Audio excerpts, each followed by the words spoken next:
through his areas was to keep the pedestrians moving around and making things look alive and giving people lots of access so they want to walk all over the place.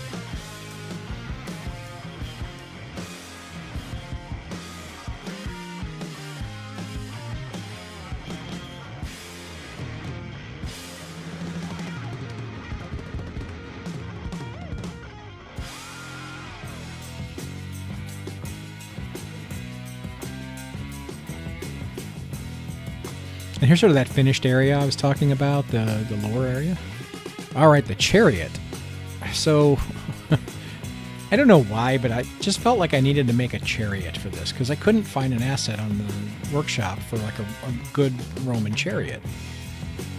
And I found this little trailer and just decided I'm going to do my best to manipulate this into something that might be usable. So I made it really big because it's so much easier to manipulate when it's really big.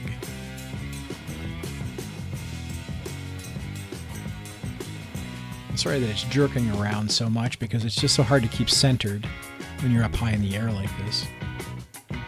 I probably should have taken it out of town somewhere and worked on it.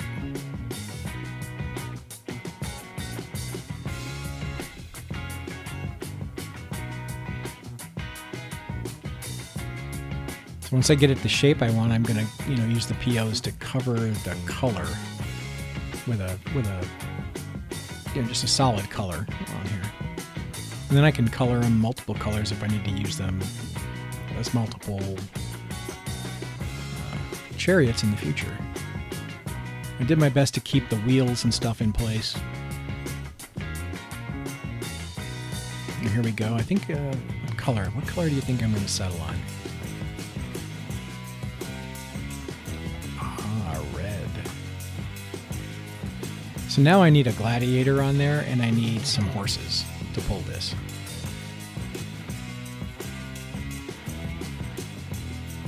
So here's a couple of prop horses, and it's really cool that you can color these, and that they're little, they're little, I don't know what you call it, like a sweater on the horse. It can be colored. So I'm still manipulating it, trying to get it to the right size to sort of go along with the horses. And I put a little, like I shrunk a steel beam down, I think, and I stuck it right in between there like it's attached to the horses somehow, but it would have been too much work, I think, to try to make it look fully really attached. I even tried to do some reins on the horses, and I wasn't able to get those, wasn't able to find anything that would work perfect for it.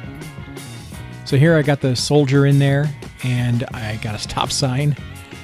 I thought originally I was going to just leave it a stop sign and say that that's what they would make, or maybe they would make their shields out of that, but no. And then I took another stop sign and I took off the stop sign part and I made that into a pole, like a lance. So we've got this guy in here, and he's got his shield, and I darkened him up a bit. We gave him a red shield, and he's ready to go. He's ready to get into the arena and start chasing people down. And there he is, just outside the gates. That I guess I did off camera.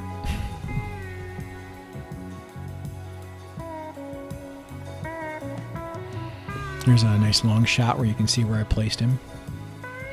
And the finished gates.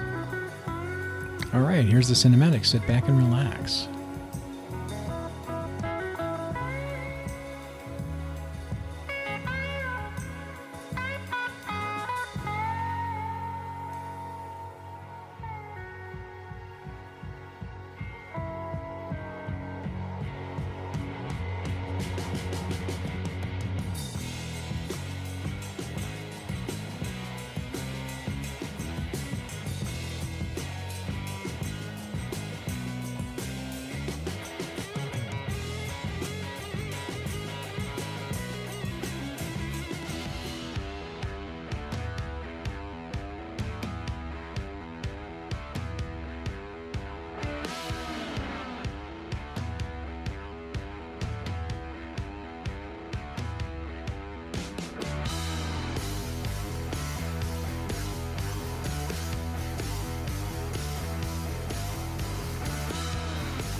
Next episode, we pay homage to several characters from MadMax lore, including Max himself.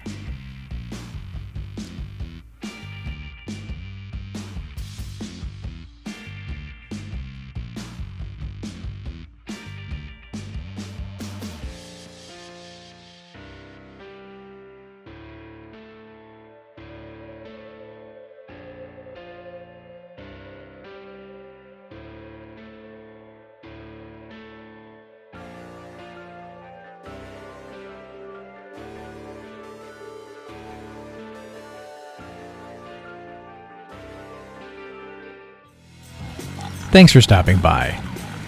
I hope you'll like and subscribe, and we'll see you again soon.